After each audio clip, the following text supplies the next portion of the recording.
नमस्कार, मैं हूं कुलभूषण सक्सेना और आप देख रहे हैं इंडिया न्यूज आईटीवी नेटवर्क। आज हम बात करेंगे अयोध्या राम मंदिर की। 22 जनवरी को प्राण प्रतिष्ठा के साथ अयोध्या राम मंदिर में राम जी की मूर्ति की प्राण प्रतिष्ठा के साथ प्रधानमंत्री नरेंद्र मोदी पूजा अर्चना करेंगे।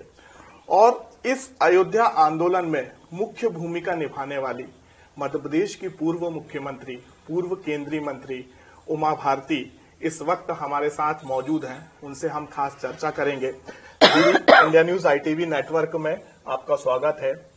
आखिरकार वो दिन आ ही गया जिसका बेसब्री से पूरे देश को इंतजार था, क्योंकि आप लोग ने तो मुख्य भूमिका निभाई है। अब कैसे देखती हैं आप इसे? इसका इंतजार तो पूरी दुनिया को था, क्योंकि पूरा विश्व ये जानना चाहता था कि भारत अपनी इस जटिल समस्या का समाधान कैसे कर पाता है। क्योंकि ये मान लिया गया था भारत के बारे में कि भारत जातियों में और संप्रदायों में बटा हुआ देश है और वहां पर अधिकतर हिंदुत्व विरोधी ताकतें हैं जो ज्यादा प्रबल रहती हैं शासन में, सत्ता में और मीडिया में। इसलिए उनको आश्चर्य हो रहा है कि इतनी शांति के साथ में इस देश में जहां सबसे सहिष्णु बहुसंख्यक समुदाय रहता है, उन लोगों ने अपनी तपस्या, अपनी स्थिरता और अपने बलिदानों के सहारे वो स्थितियां बना ली। तो ये अपने आप में विश्व के लिए ही एक अनूठा दिन है और हमें तो ऐसा लग रहा है जैसे हम त्रेता युग में हैं। दीदी, अगर हम अतीत में जाते हैं तो 5 दिसंबर और 6 दिसंबर 1992 की अगर हम बात करते हैं, आज भी आप याद करती होंगी उस दिन को, क्योंकि हम तो युवा हैं, उस समय हम काफी छोटे थे, तो हम सुन ही सकते हैं क्योंकि हमने वो तस्वीर तो नहीं देखी। तो उस अतीत के विषय में आप बताइए, उसका वर्णन करिए कि कैसा वो समय था, कैसा वो दिन था जिसमें आप लोगों ने संघर्ष किया। और एक और बात मुझे याद आती है, हालांकि मैं सोशल मीडिया में आपकी एक फोटो भी देखता हूँ, उस समय आपने मुंडन भी कराया था। तो ये पूरे थोड़ी सी एक जो पूरी कहानी है वो बताइए। आप 31 साल पहले की बात कर रहे हो तो सही बात है, या तो पैदा नहीं हुआ होगे छुटकू या छुटकू रहे होगे। मैं उस समय पे करीब 30 साल की थी। तो जब मैं संन्यास ली थी तो वो जो 6 दिसंबर 1992 का मड़ा हुआ सिर दिखता है, वो संन्यास दीक्षा के तुरंत बाद मुझे बुला लिया गया था, वो दिखता है।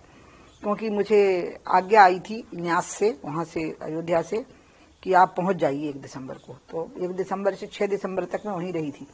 लेकिन इसके पहले वाला जो मड़ा हुआ सिर दुखता है, वो मैंने बांदा की जेल से भागने के लिए, अपनी शक्ल बदलने के लिए मुंडन करवाया था। क्योंकि जैसे ही लड़की ने मुंडन करवाया और लड़की की शक्ल बदली, उस समय पे मैं करीब 28 साल की थी, शायद 28-29 साल की। और जैसे ही मैंने सुना कि अयोध्या में गोली चल गई, लोग मारे गए, हमारे अशोक सिंघल जी घायल हो गए, तो मेरे को एक रेस्ट हाउस में कैटेगरी जेल की दी गई थी, उसको रखा गया था। 40-50 हजार कार सेवक थे जो पूरे बांदा के अंदर जेलों में थे। तो जेल तो थी नहीं ना, स्कूलों को, कंपाउंडों को, बगीचों को, उनको जेलों का दर्जा दे दिया गया था और बांदा के लोग ही घरों से भोजन बना के भेज रहे थे सबके लिए।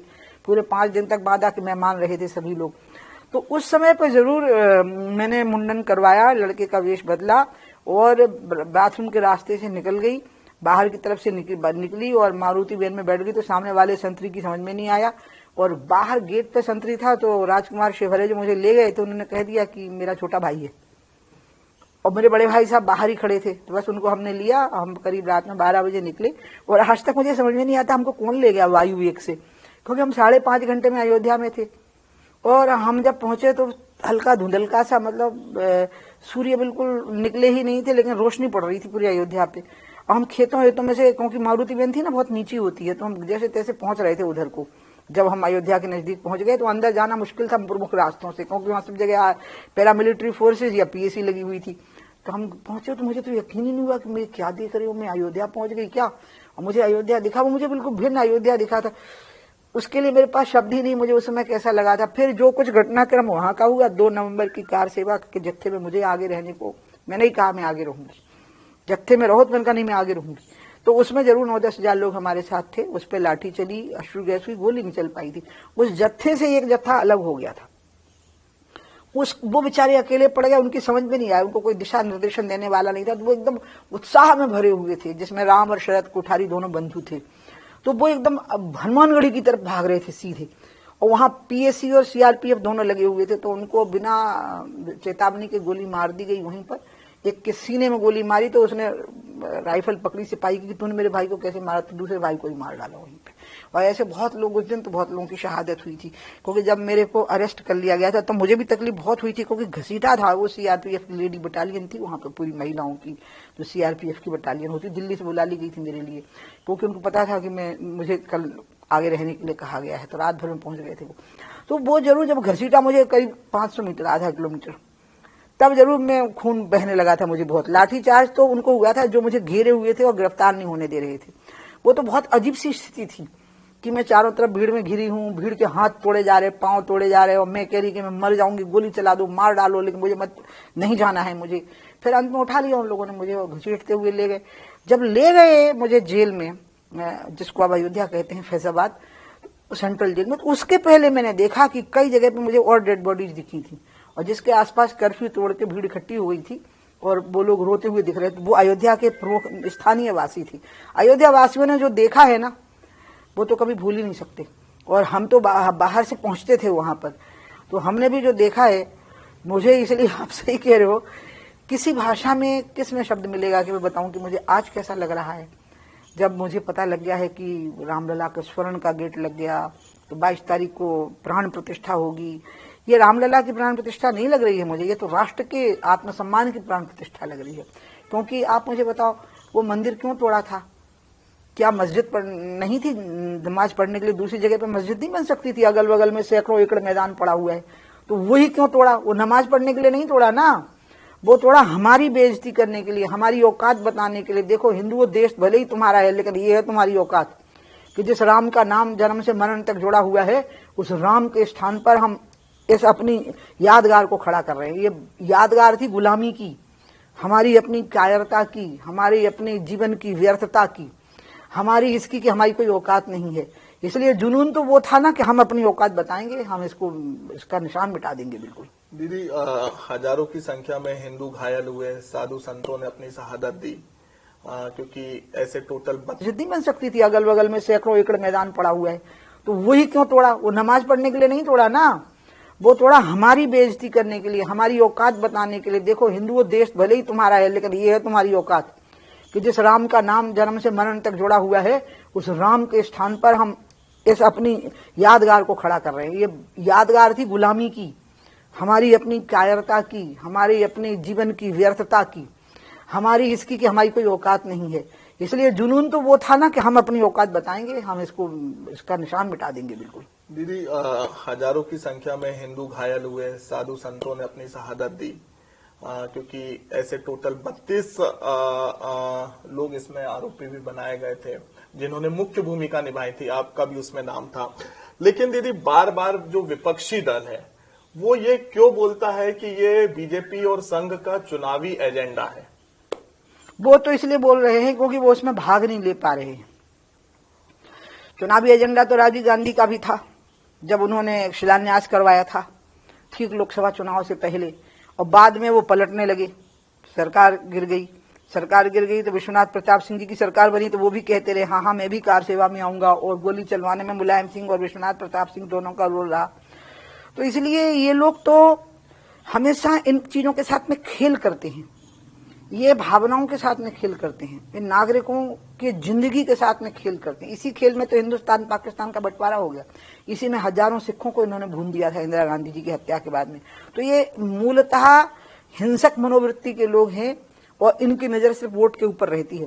तो ये असमंजस में रहते हैं कि किससे मुसलमान खुश होगा, किससे हिंदू खुश होगा, और उसी असमंजस से निकल नहीं पाते। उसी में ये धीरे धीरे संशयात्मा विनश्यति कहते हैं, संशय करने वाले का विनाश हो जाता है, ये नष्ट हो जाएंगे। दीदी, राम तो सबके हैं, आपके भी हैं, हमारे भी हैं। कांग्रेस के नेताओं को इनविटेशन, आमंत्रण पत्र दिया जाता है, सोनिया गांधी को दिया जाता है, लेकिन वो अस्वीकार करते हैं कि हम इस कार्यक्रम में शामिल नहीं होंगे। तो वहां तो बहुत लोग जा रहे हैं और पूरा संसार जाने के लिए आतुर है। एक पार्टी है जो नेशनल लेवल की पार्टी है, इस नाते से उनके कुछ प्रमुख नेताओं को सूचना दी है। ये हिंदुओं की उदारता है, और इसी उदारता के कारण हिंदू आज तक सरवाइव किया है हजारों साल से। क्योंकि हिंदुओं ने यद्यपि हत्या और हिंसा का सामना किया है और अपने शौर्य का परिचय दिया है, लेकिन मूलतः हिंदू समाज ने अपनी परंपराओं को नहीं छोड़ा है कि जब शौर्य को दिखाना है तो शौर्य दिखाओ, और जब शालीनता को दिखाना है तो शालीनता दिखाओ। तो ये तो शालीनता है न्यास की कि उसने निमंत्रण भेजा, और ये बहुत विवेकहीनता है कांग्रेस की। अब देखो, अब देखना, अब दोहरा खेल खेल रहे, ये बीजेपी वाले राजनीति कर रहे हैं उद्घाटन करके, प्राण प्रतिष्ठा करके, और हमें उसमें नहीं जाना। तुम आ जाओ ना, तो तुम्हें भी उसमें भागीदारी का ये कहा जाएगा कि हम नहीं थे, तुम भी थे वहां पे, तो थोड़ा महाप्रसाद तुमको भी मिलेगा, मतलब बराबर हो जाएगा। राम राम करते हुए आओ और राम राम करते हुए लौट जाओ, तो हमें तो श्रेय मिलेगा ही नहीं। फिर हमें श्रेय मिलने की बात क्यों कहते हो, हमें खुद ही दे रहे हो तुम श्रेय। ओवैसी का एक अलग ही बात चल रहा है कि बाबरी मस्जिद की शहादत हुई है, कार्रवाई होनी चाहिए। उनकी तो राजनीति इसी में होनी। उनको क्या लग उनको लग रहा है कि जिन्ना ने जैसा किया था हम वैसा करेंगे। वो जिन्ना का जिन्न बनना चाहते हैं, लेकिन उन्हें ये पता नहीं है कि हमारे यहाँ तो हनुमान जी के नाम से ही जिन्न गायब हो जाते हैं। इसलिए उनको, मैं ओबीसी साहब को भी कहूंगी कि आपके पूर्वज भी हिंदू थे, देखो कितनी शांति से समाधान हो गया है, सुख से हिंदू मुसलमानों को रहने दो। आप भी अयोध्या जी आओ। मैं अभी भी सोनिया जी, खड़गे जी और जिन जिन को न्योता गया उनको कहूंगी कि आप आओ, हमारे साथ बैठो। जगह नहीं मिलेगी तो मैं खुद कुर्सी लगा दूंगी, और सरजू का पानी पियो, बैठ जाओ वहां पे, राम राम बोलो, राम राम बोलते हुए लौट आओ, आपके सब पाप धुल जाएंगे। और जो आपको लग रहा है क्रेडिट हमें मिलेगा, वो नहीं मिलेगा, उसका थोड़ा प्रसाद आपको ओबीसी साहब को ही मिल जाएगा। पर दीदी, ऐसा नहीं लग रहा कि क्योंकि 22 जनवरी को एक भव्य बड़ा कार्यक्रम पूरे देश में हम दीपावली का पर्व मनाएंगे, घरों में दीपक जलेंगे, लेकिन साधु संत दो फाड़ जैसी स्थिति में, कल भोपाल में एक बड़ी प्रेस कॉन्फ्रेंस साधु संतों ने की थी कि हम 22 जनवरी के कार्यक्रम में शामिल नहीं होंगे। क्या हम अपने उद्देश्य से भटक गए हैं? ऐसा आखिरकार क्यों हो रहा है? मैं साधु संतों के लिए कुछ कहती नहीं हूँ कि उन्होंने क्यों कहा है, क्योंकि आप उनका आखिरी सेंटेंस बता रहे हो। इसके पीछे की जो बातें उन्होंने कही हैं उसमें उन्होंने राम का विरोध नहीं किया होगा मेरे अनुमान से, ना हिंदुत्व का, ना राम मंदिर के निर्माण का, ना प्राण प्रतिष्ठा का। तो इसलिए वो ये बात क्यों कह रहे हैं कि 22 तारीख को नहीं जाएंगे, जब तक मुझे पूरी बात नहीं पता होगी मैं टिप्पणी नहीं कर सकती हूँ साधु संतों पर, क्योंकि साधु व संत अपना सर्वस्व त्याग करके साधुता का वेश धारण करते हैं। मैं तो उनका सिर्फ वंदन करती हूँ, लेकिन जो कांग्रेस वाले हैं ये राजनीति कर रहे हैं। मुरली मनोहर जोशी, लाल कृष्ण आडवाणी, आप खुद, एक अहम भूमिका आप लोग ने निभाई थी अयोध्या मामले पर।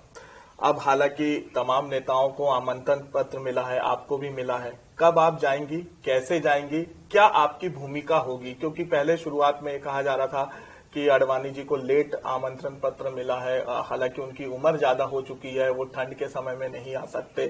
तो कैसे, क्या कुछ आपकी भूमिका रहेगी, कैसे आपने तैयारी की है? क्योंकि आपको इस दिन का तो हम जब भी आपका इंटरव्यू करने आते थे तो आप इस विषय में जरूर चर्चा करती थी। अब वो दिन काफी करीब आ चुका है, तो क्या कुछ तैयारी आपकी चल रही है? कोई तैयारी की जरूरत नहीं होती हम लोगों को।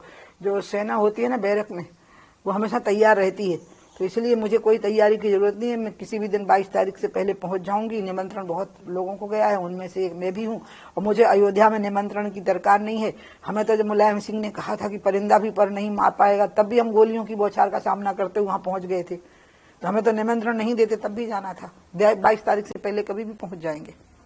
लेकिन दीदी, बार बार जो विपक्ष आरोप लगा रहा है कि लोकसभा चुनाव के पहले, वो मैं आपको उसका उत्तर दे चुकी हूँ कि उनको अगर लग रहा है कि हम लोकसभा चुनाव से पहले हमें इसका श्रेय न मिले तो उन सबको वहां पहुंच जाना चाहिए, तो सब श्रेय ले लेना उसका। फिर जब सब वहां मौजूद रहेंगे तो हमें काय का श्रेय मिलेगा?